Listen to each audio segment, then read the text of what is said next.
A gente, do ponto de vista prático, a gente estabelece, identifica os valores das partes, os valores fundamentais, os propósitos daquele empreendimento, daquela relação, né?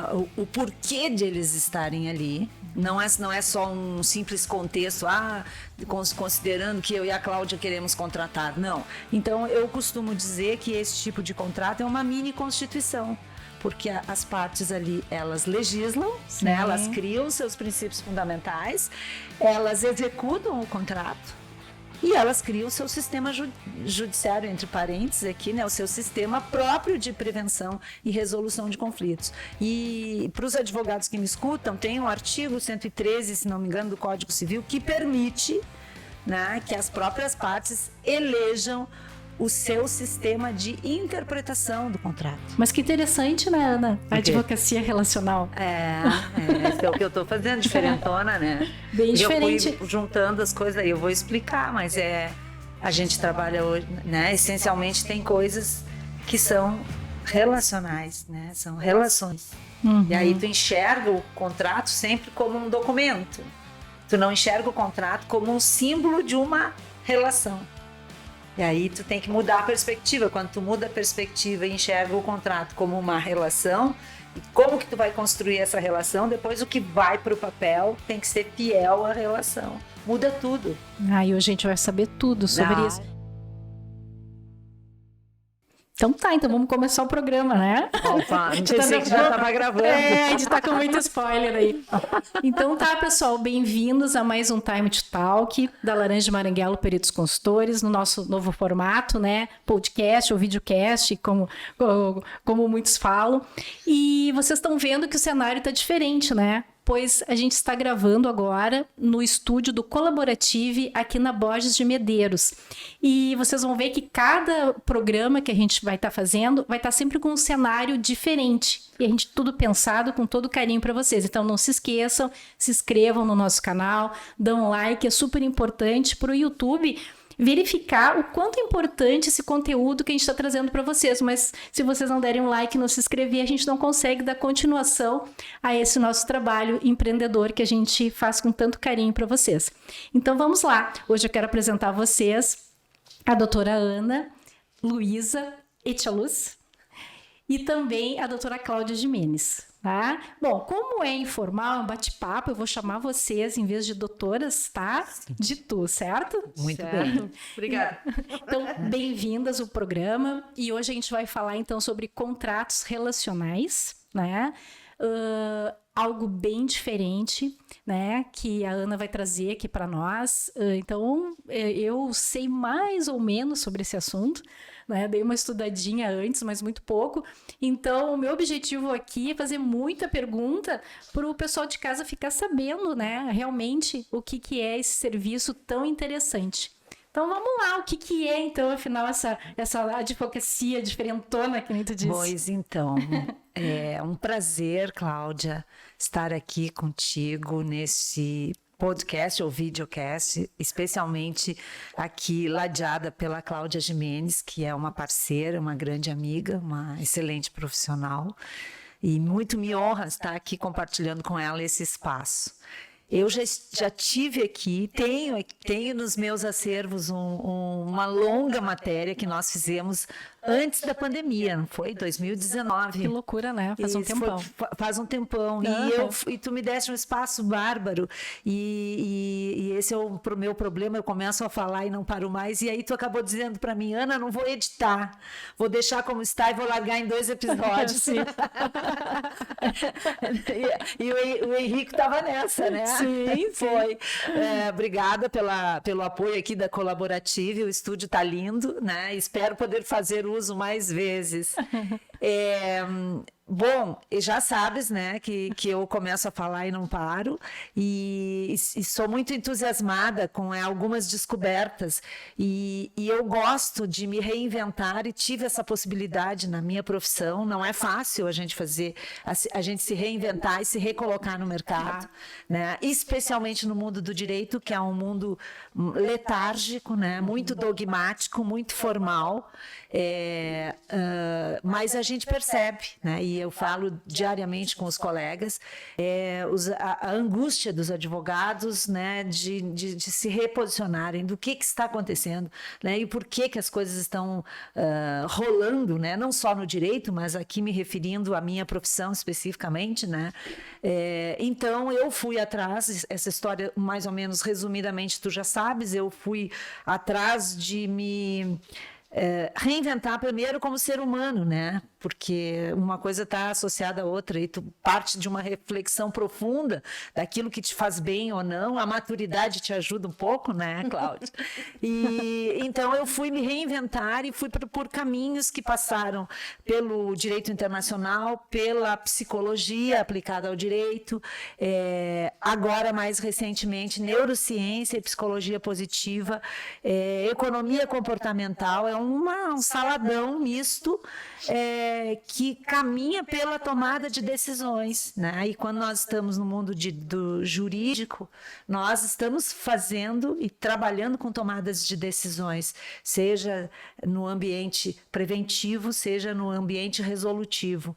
Então, esse saladão, essa salada mista, que parte por muita abstração, ela começou a tomar o caminho de algumas metodologias, e hoje eu nomino esse trabalho, meu trabalho, como uma advocacia relacional, porque ela tem foco no ser humano, né? Nas humanidades, vamos dizer assim. Não, e é sensacional tu trazer esse assunto, né, agora, nesse tempo, porque é um momento que a gente só está falando sobre inteligência artificial. Sim.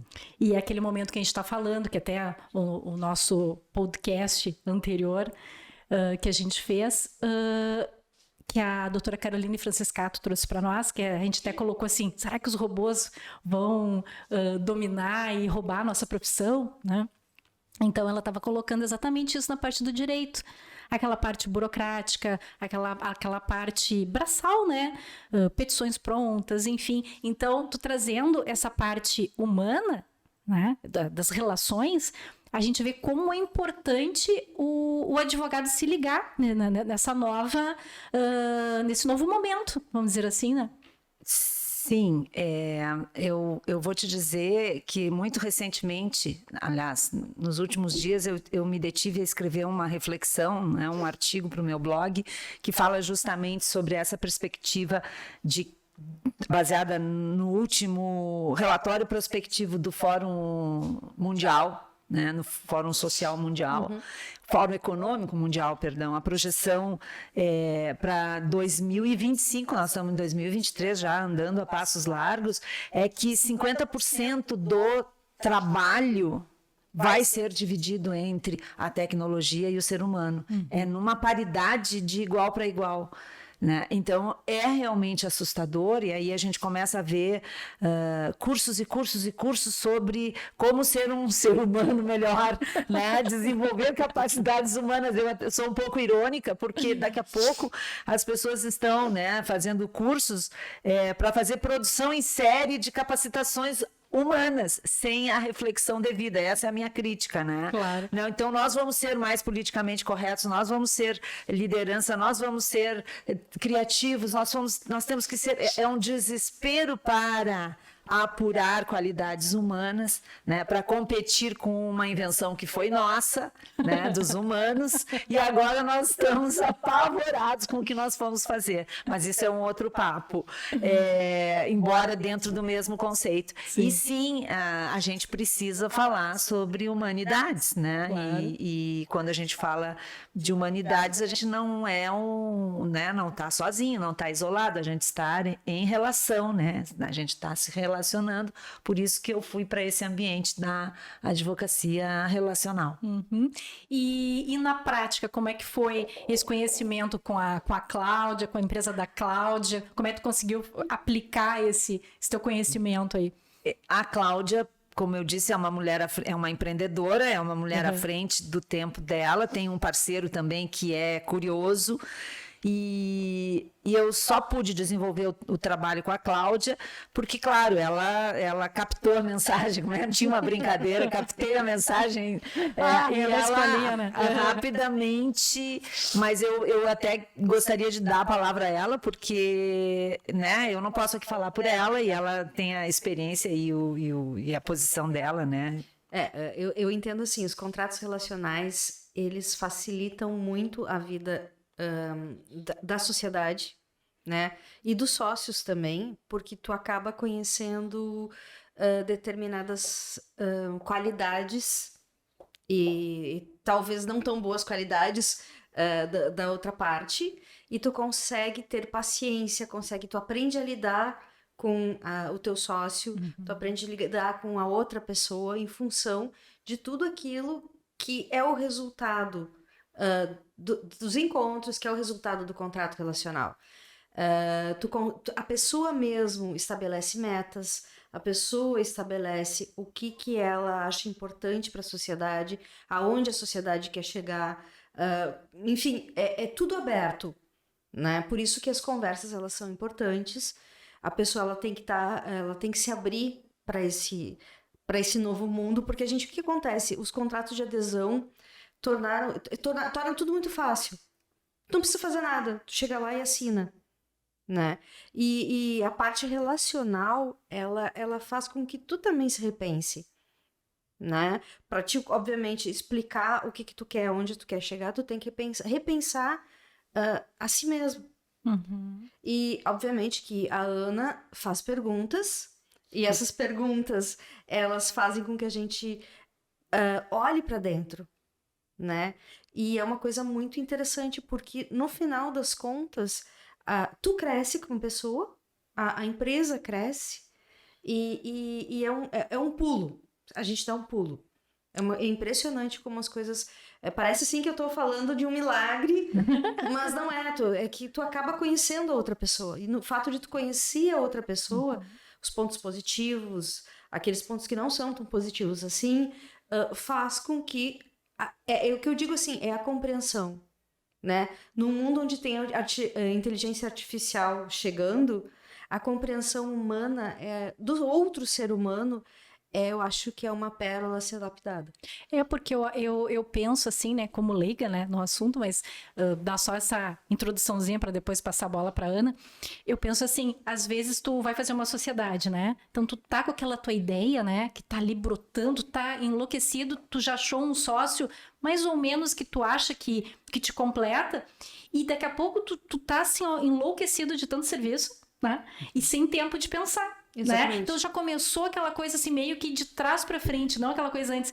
Vamos começar, né? Então chama a Ana, conversa, faz as diretrizes, as metas. Não, tu nem sabe qual é a meta. Geralmente é assim que se começa, né? O pessoal já tá 1000 coisas e tal.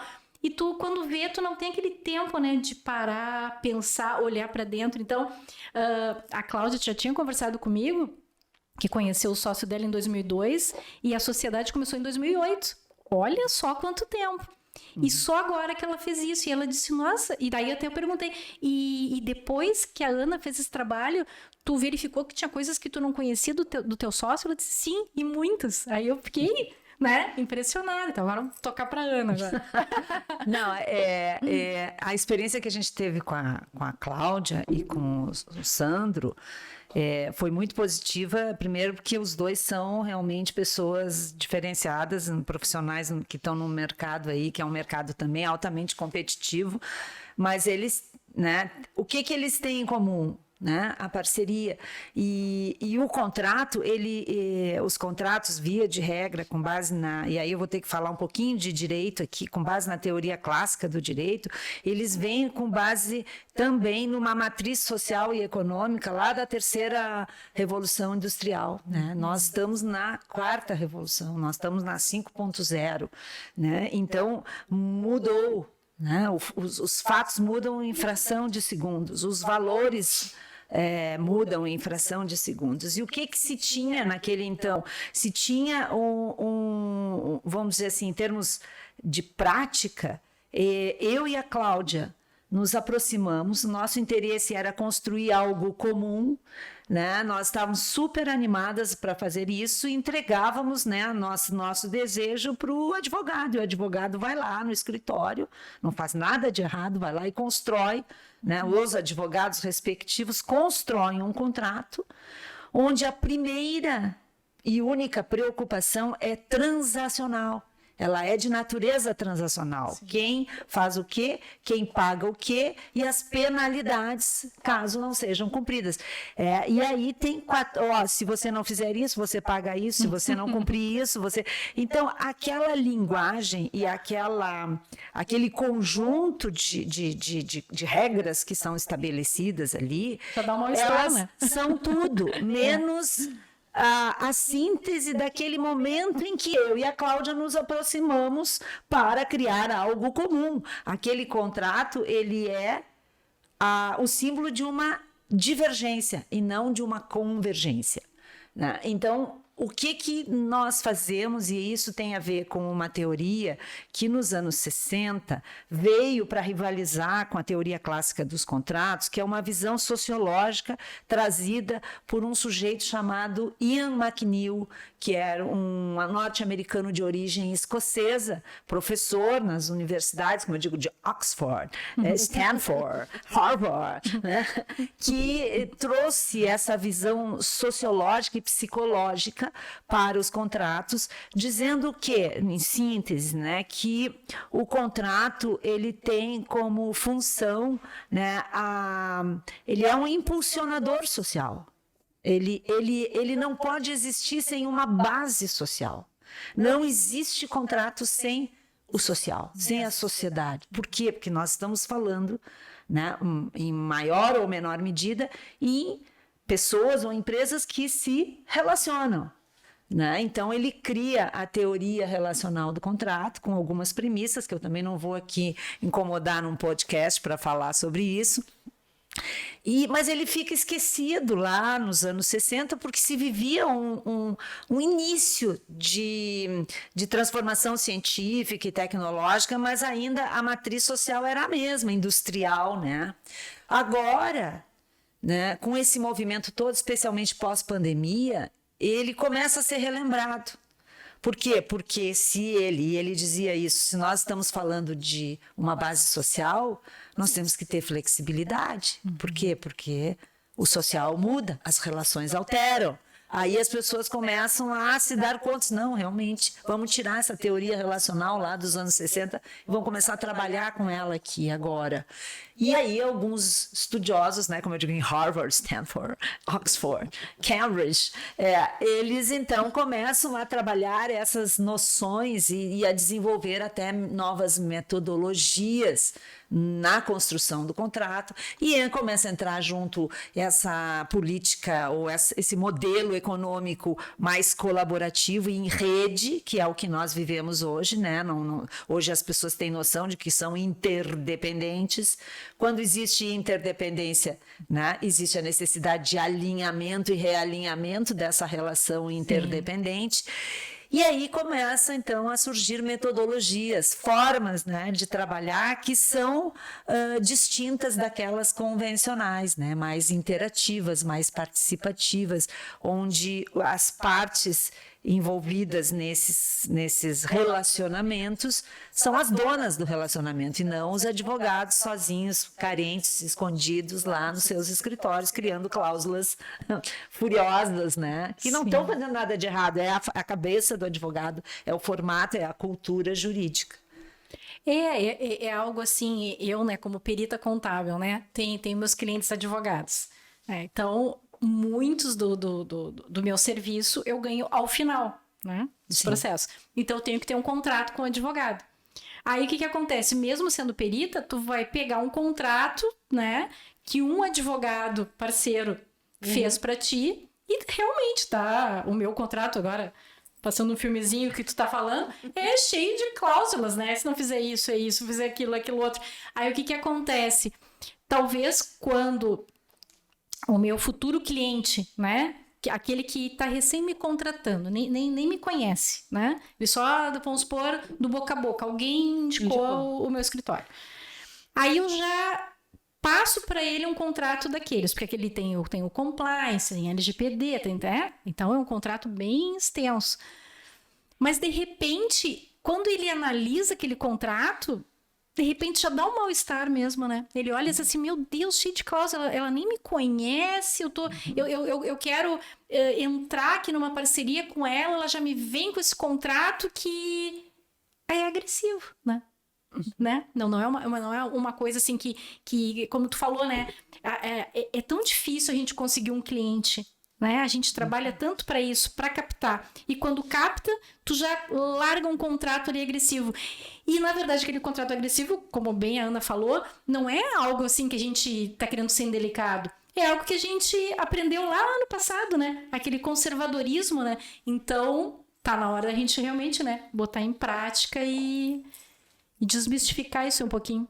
Pois então, não é que esteja errado, né? Ele é baseado num modelo, mas esse modelo, essa matriz, essa base social e econômica, ela não existe mais.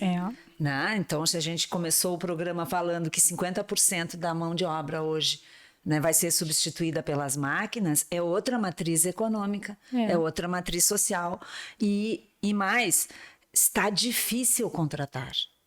É difícil criar uma relação, né, Claudinha, de sociedade, de parceria, uma joint venture, um empreendimento comum, um contrato de trabalho. Está difícil. Então, a necessidade de sustentabilidade, ela é maior. E aí entra esse outro conceito, né?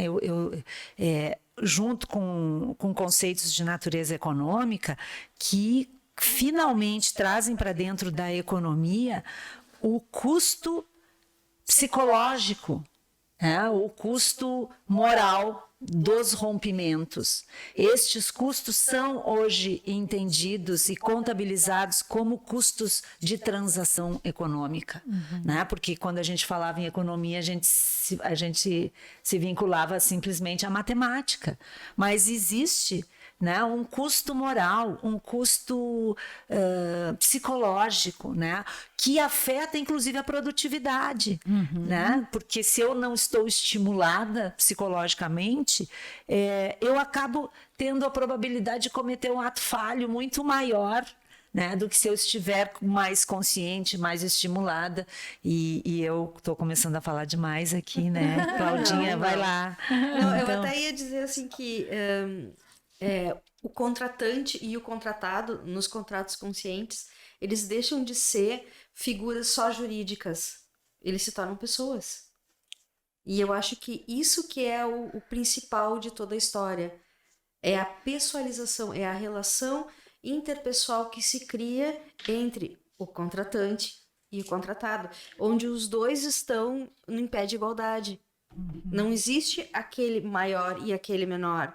Entende? Tu tem a igualdade entre as duas partes.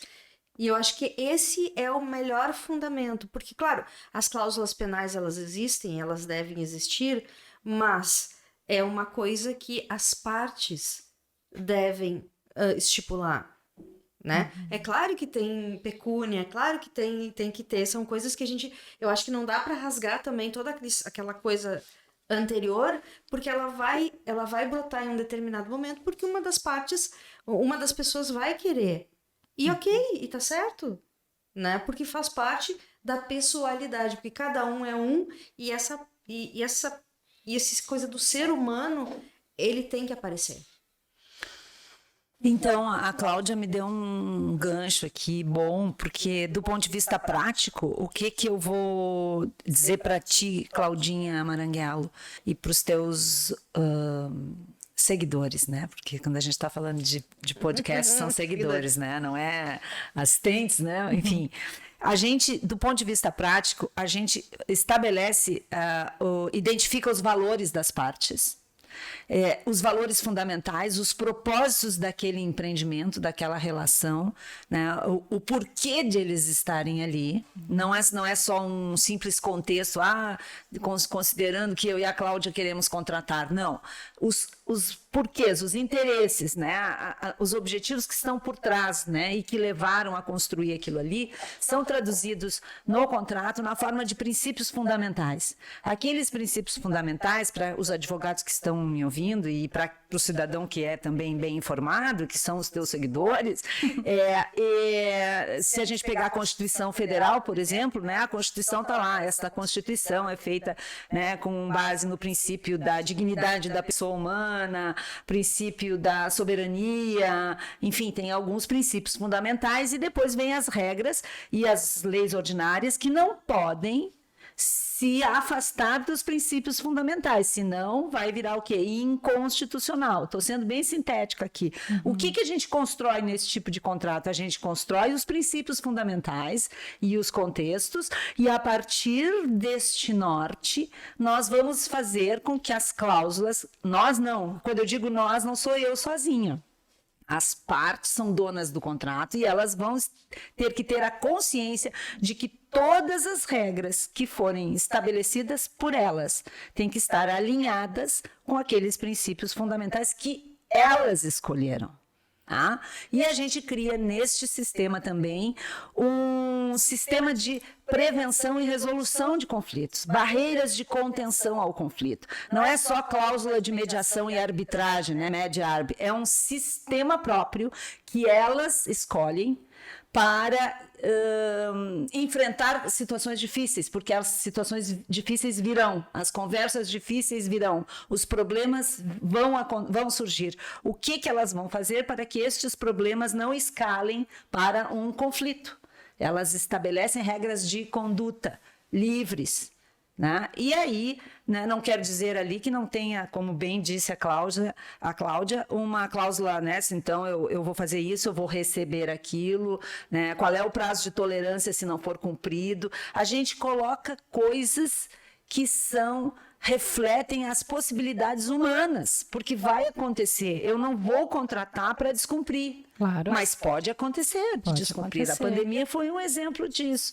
Então, nós vamos estabelecer regras de condutas e proteção em que, em último caso, a gente vai chegar no judiciário, porque o direito de petição está lá na Constituição, é um direito fundamental. Ninguém está dizendo que a gente não pode fazer isso. Mas, antes disso, nós vamos ter vários processos de prevenção e de resolução do conflito estabelecidos no contrato. Então, eu costumo dizer que esse tipo de contrato é uma mini constituição, porque as partes ali, elas legislam, né? Elas criam seus princípios fundamentais, elas executam o contrato e elas criam o seu sistema judiciário, entre parênteses aqui, né? O seu sistema próprio de prevenção e resolução de conflitos. E para os advogados que me escutam, tem um artigo 113, se não me engano, do Código Civil, que permite, né, que as próprias partes elejam o seu sistema de interpretação do contrato.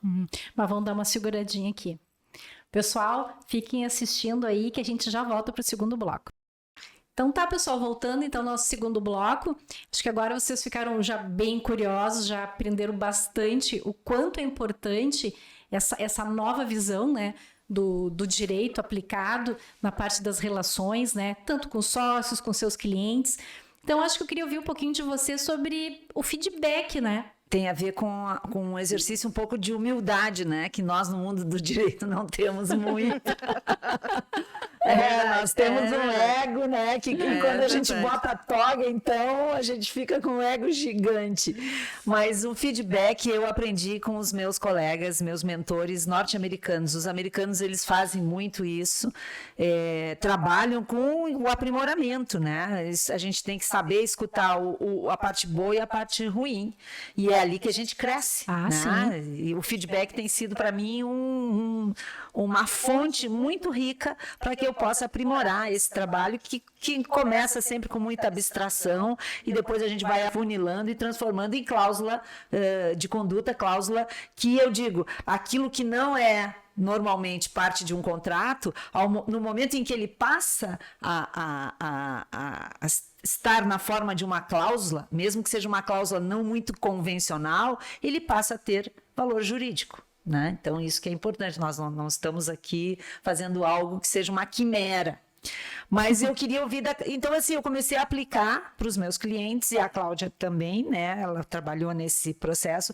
Eu criei 5 perguntas básicas de feedback para tirar o termômetro, saber como foi o meu trabalho, a percepção dos clientes em relação ao meu trabalho, o que eles gostariam que melhorasse, o que faltou, o que poderia complementar, o que foi bom, o que foi ruim.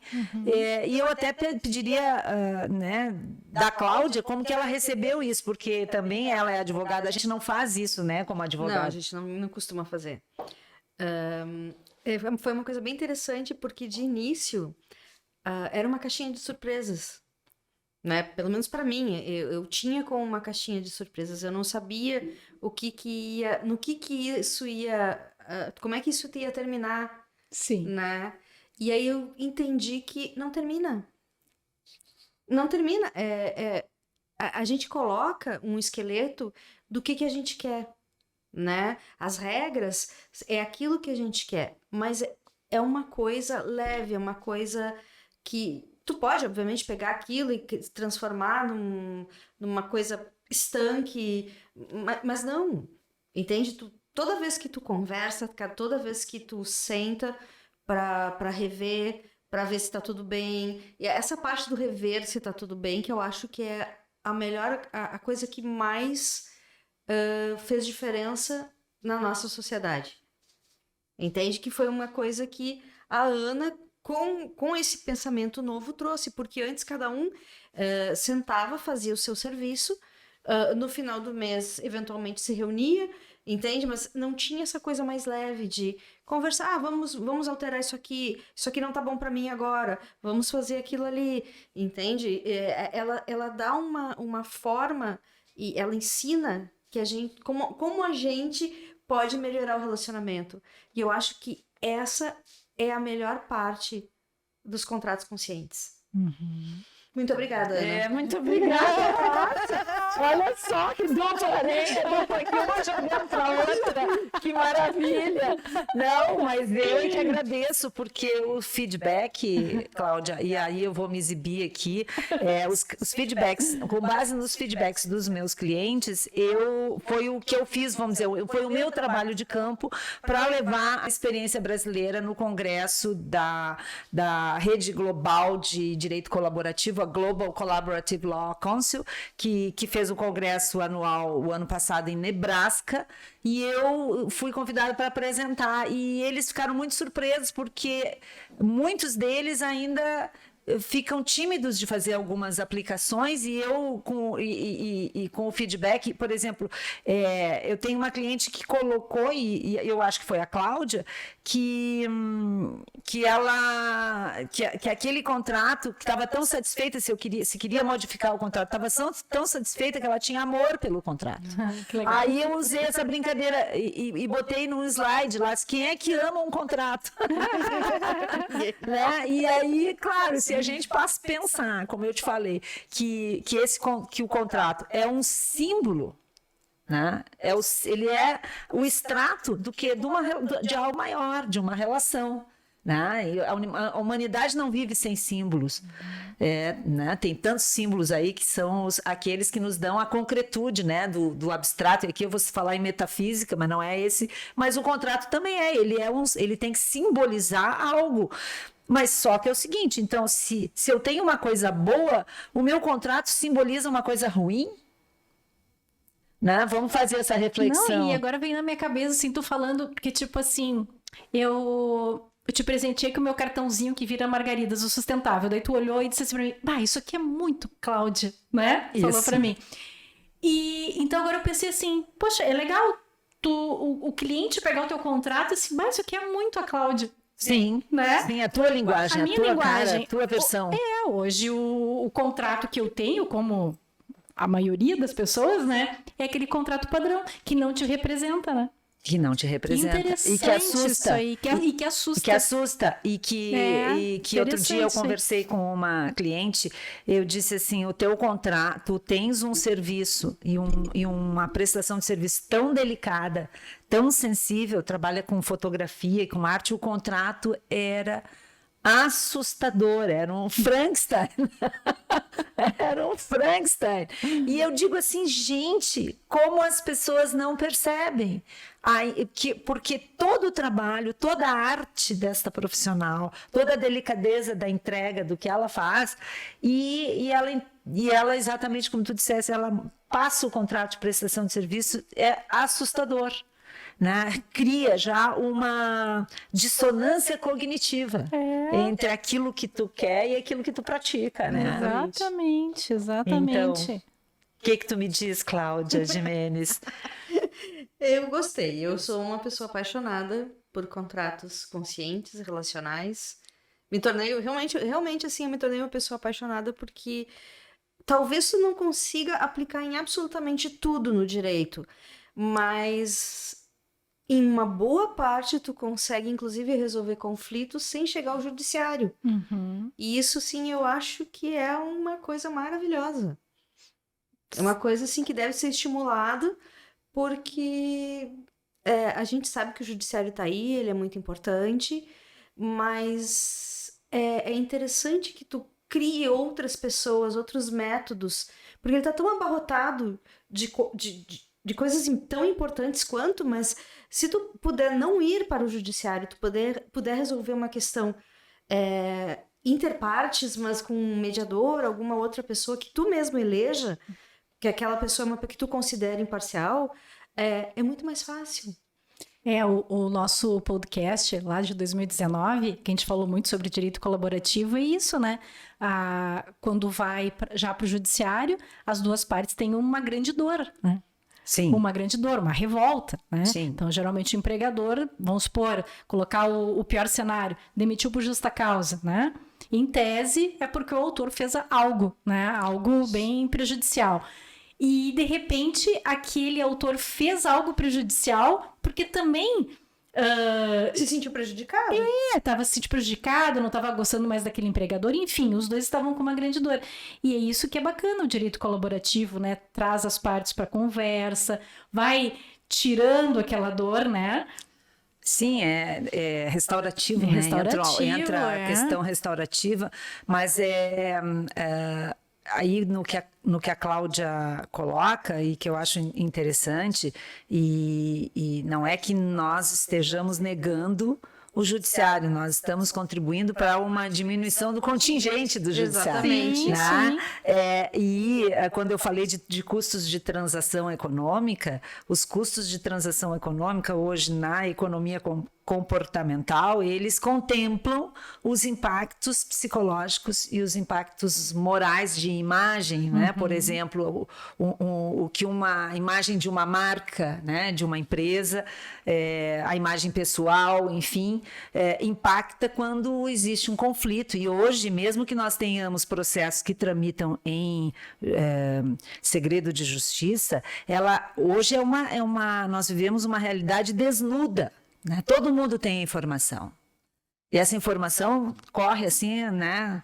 Como rastilho de pólvora. Exatamente. Então, as pessoas ficam expostas, né?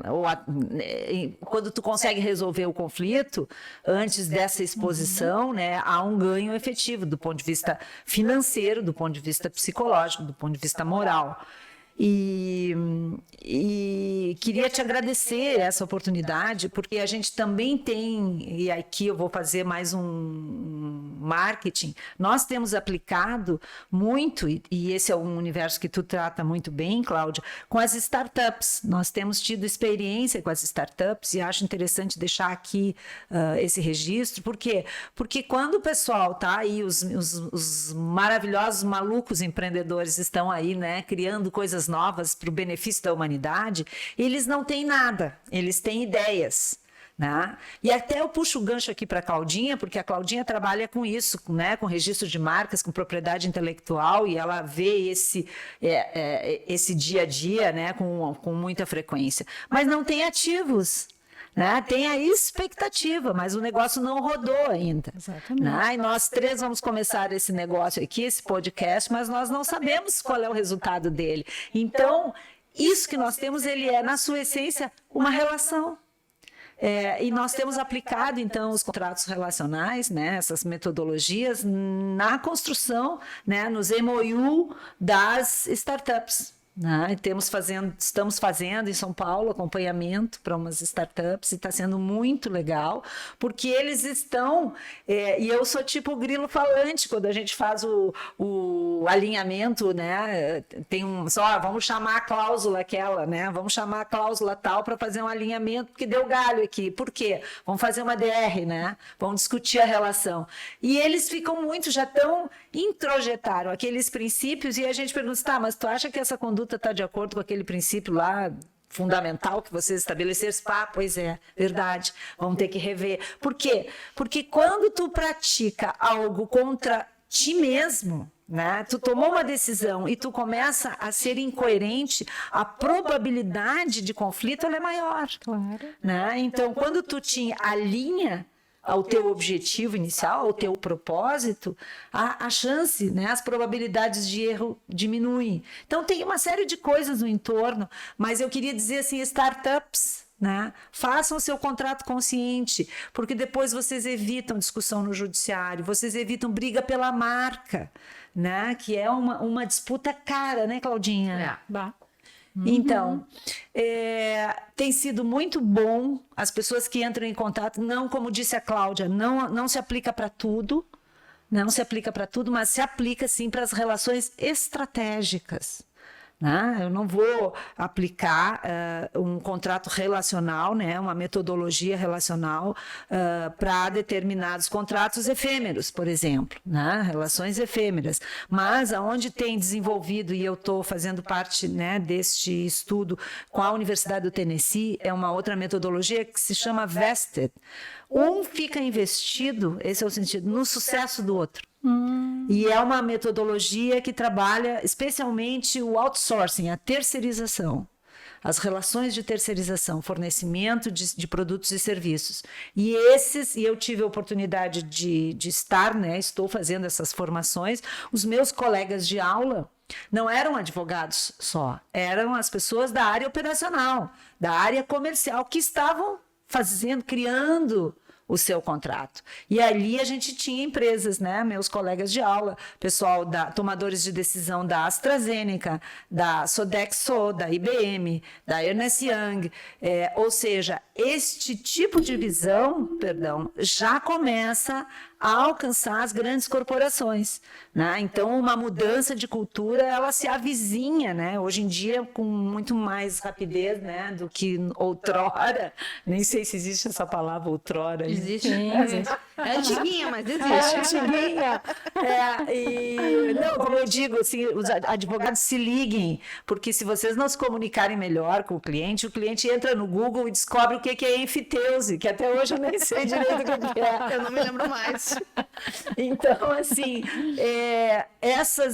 esses novos conceitos já estão chegando num plano global, né, em grandes corporações. Essas culturas tendem a mudar e nós não podemos ficar atrás, né? Porque antes esses processos demoravam décadas, né? Sim. E hoje, com a informação assim, né, na palma da mão, a gente daqui a pouco é pego de surpresa e estamos aí oferecendo, com feedback do cliente, oferecendo os contratos relacionais. É divertido, né, Cláudia? É divertido. É instigante, né? A gente se diverte porque também tem que ter humor, né? Sim, com certeza. Tem que saber rir de si tem que mesmo. amar o que gosta, né? Eu participei agora do Summit, né? Agora que teve aqui em Porto Alegre, que foi maravilhoso. E um dos empreendedores da Starcy, adorei, ele disse, vamos ver se eu me lembro, ele disse que são as 3 premissas que a gente tem que ter, o empreendedor. Primeiro, o risco. Né? Então, achei bem interessante. Ele falou assim, o risco não é muitas vezes uma oportunidade. Né? Então, tu tem que ter isso na cabeça. Se tu não te arrisca, tu não cresce. Segundo, que eu adorei que ele falou assim, trabalhou, que trabalhar, sabe? Ele foi dizendo isso muito, né? Daí eu adorei também, né? Porque eu sou muito trabalhadora. E o terceiro, ser apaixonado por que tu faz. Ele falou assim, pode até ser piegas, né? Que o pessoal sempre fala... Quem não gosta desse movimento empreendedor diz assim, o empreendedor sempre diz que tem que amar o que gosta, porque se não amar não dá certo. Mas é verdade, porque tu tem que acordar todo dia dizer assim, nossa, eu tô indo pro meu escritório, eu tô indo pro meu trabalho, eu tô indo, sei lá, pra sei lá o que eu invento. E ser feliz com o que tu tá fazendo, né? Claro que toda profissão vai ter alguma coisinha que tu diz, isso é chato de fazer. Claro, né? Sempre tem umas coisas chatas que a gente faz. Mas eu digo assim, no bolo tu tem que amar aquilo que tu faz, né? Senão tu não vai pra frente, né? E vendo vocês falar... Felicidade, né? Divertida, isso aí faz parte, né? A gente se divertir também, né? Por que a gente tem que trabalhar ali com um óculos, assim, aquele grosso de garrafa, com os braços, assim, cruzados, né? Com uma cara de bravo? Não, né? Tem que trabalhar feliz todo dia, né? Sim. Isso que... Até aproveitando esse gancho, uma cliente de São Paulo... a Fernanda Campos Costa, vou referir o nome dela aqui, porque ela me disse assim, me leva para eu falar, que nem a Cláudia, assim, me leva para eu falar dos contratos, porque ela ficou tão apaixonada pela experiência, e nós já estamos indo para uma terceira experiência, porque ela é uma empreendedora lá em São Paulo, e ela, no primeiro contrato dela, ela botou como um dos propósitos, ela queria proteger aquele relacionamento, porque era um relacionamento de amizade, em que um ia trabalhar, prestar serviço para o outro. Ia ser um contrato de prestação de serviço. E um dos propósitos, que era valor fundamental, e foi escrito no contrato, era tratar a presente relação amorosamente. Você já viu uma cláusula contratual falar em amor? Não, né? Então, ali foi uma escolha dela, né, nominada no contrato, tanto quanto a Cláudia, né, não era uma parte, era a Cláudia que estava ali, no caso a Fernanda, e ela era a dona do contrato, o contrato lhe pertencia, né, e esse sentimento, eu reputo um dos sentimentos humanos mais potentes, é o sentimento de pertencimento, né, então ela tinha, aquilo lhe pertencia, né, e ela fazia parte e lhe pertencia, era real, era legítimo, né? Então, com isso, como bem observou a Cláudia, tu consegue revisitar aquela relação, tu é flexível, né? Tu quer manter.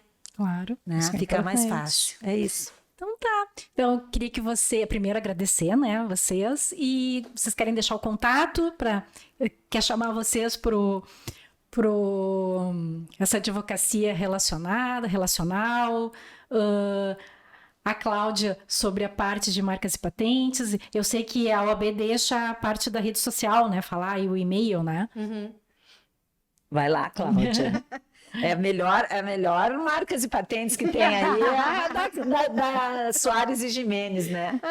Então eu sou suspeita, né? Meus parceiros, né? Então tá, se vocês quiserem entrar em contato com a gente, o e-mail é contato@sglegal.com.br ou o site, né? Então, assim, entre em contato com a gente responde o mais rápido possível. E estamos à disposição. Eu gostaria de agradecer a Cláudia, agradecer a Ana pelo convite. Muito obrigada nesse dia lindo participar desse podcast com vocês. Muito obrigada. Então, obrigada, Cláudia. Obrigada, Soares e Gimenez, que são realmente uma empresa séria e parceiros e que tratam muito bem, né, o tema da propriedade intelectual. E a gente tem essa parceria e eu agradeço a confiança deles em mim.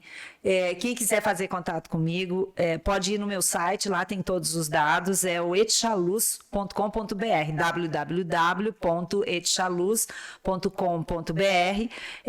Eu estou no Instagram, no Luiz Etchaluz, agora eu estou juntando os dois, porque não tinha muito manejo, eu não quis manter uma coisa separada da outra, então vamos lá no Ana Luísa Etchaluz, que vocês me acham, e ali eu compartilho as questões, né, profissionais e as dicas e os meus artigos no meu blog. Podem visitar lá o site, que vocês vão achar no blog algumas coisas até bem engraçadas. E a gente está trabalhando agora, então, com contratos estratégicos, relações societárias, prestação de serviço. Nós já fizemos também um trabalho recente com 2 empresas numa joint venture. Estamos trabalhando a constituição das startups e estamos à disposição. É novo, mas já está batendo na porta por aí, né, pessoal? Muito obrigada, Cláudia, parabéns pelo teu trabalho, ao Henrico, e por essa recepção calorosa, como sempre. Obrigada, gurias.